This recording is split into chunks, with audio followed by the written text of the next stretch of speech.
लांमा सोलायजाक माहाय ओंगैनो दंखानि नोंबाय मालायै नोंबाय कक सावै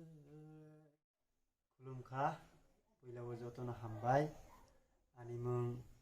आरजे त्रिपुरा आं दिनै जेडिजि अफिसियेल इउटुब चेनेल कायसा रजामुं बातायलाय मुंनि जरा गाहाम माननानै बागै बेलाय बेलाय खाथं थगो ते जेडिजि अफिसियेल इउटुब चेनेल नबो हामबाय मारुगो तामनिके अनलाइन नि बिसिंतै सिंगिं कम्पिटिशन खालायनायनि बागै शेफ गाहाम नगोनि बागै नरक आनि खौरांनो जाजाखे एबा खोनाथगजाखे लाइक कमेन्ट शेयर खालायदि ते जेडिजि अफिसियेल यूट्यूब चैनल नाबो सब्सक्राइब खालायना थाबावदि आं दिनै नरकनि बुसकांगो रोजाबै खोनानाय ओ रोजामुंगो खौरां रोजाक आनि हामसाक मानि बा जाजाक सुकमानि सात मानि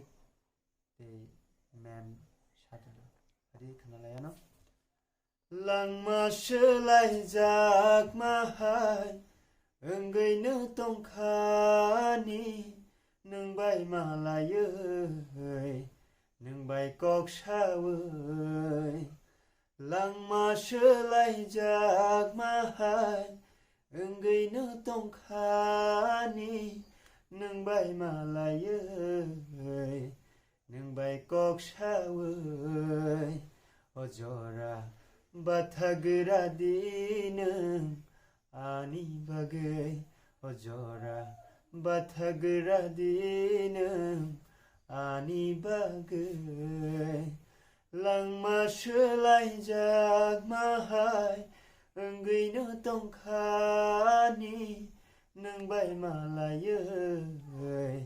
नोंबाय कक सावै आचु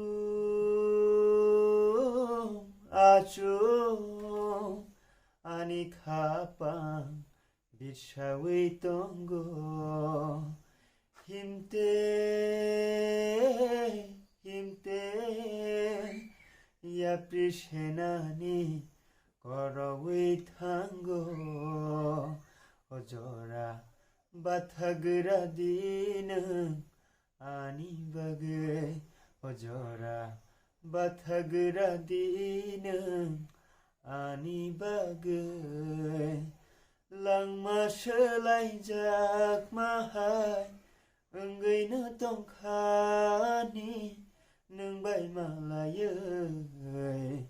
नोंबाय कक सावै तोमा बेमारबा आंबा मानजाखा मुक्तुरै आनि